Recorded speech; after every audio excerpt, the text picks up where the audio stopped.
Hey guys, Sam here from Landscapeplus. Today we are going to be taking a quick look at one of our manifold kits and what you can expect to receive should you order one from Landscapeplus. Now before we get into the kit itself, it's worth noting they're available in a one-way, two-way, three-way or the four-way manifold that we've got set up here. Now typically we would be doing a 32mm inlet. We do also have a pre-built kit with a 25mm MDP inlet as well. That will connect onto this grey swivel connector, and because there's an O-ring within the grey connector here, you don't need to PTFE tape that joint. Going on to this, as I said, this is the four-way valve. You can use any combination of, so if you needed a five-way valve, you could pop an extra extender onto there, or so on, depending on how many valves you need in your setup. On the end of your manifold, you're gonna have one of these end caps, so that also has a O-ring in there, so again, no need to PTFE tape it. You can take that one off to extend, as I've just said, or you can take it off if you need to flush the valve through whilst you're sort of commissioning the system. This one has got 4 of the Hunter PGV valves on. These are the 24-volt ones.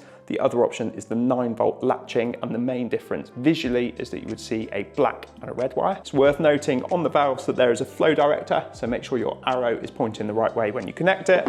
And then on the outlet, typically we would be putting a 19mm nut and tail.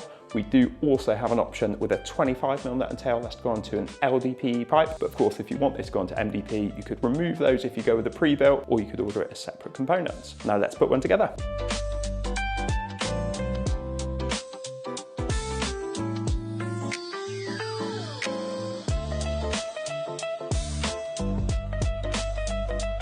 Thanks very much for watching, guys. That is how to assemble one of our manifold kits. If you've got any more questions though, please do give our team a call.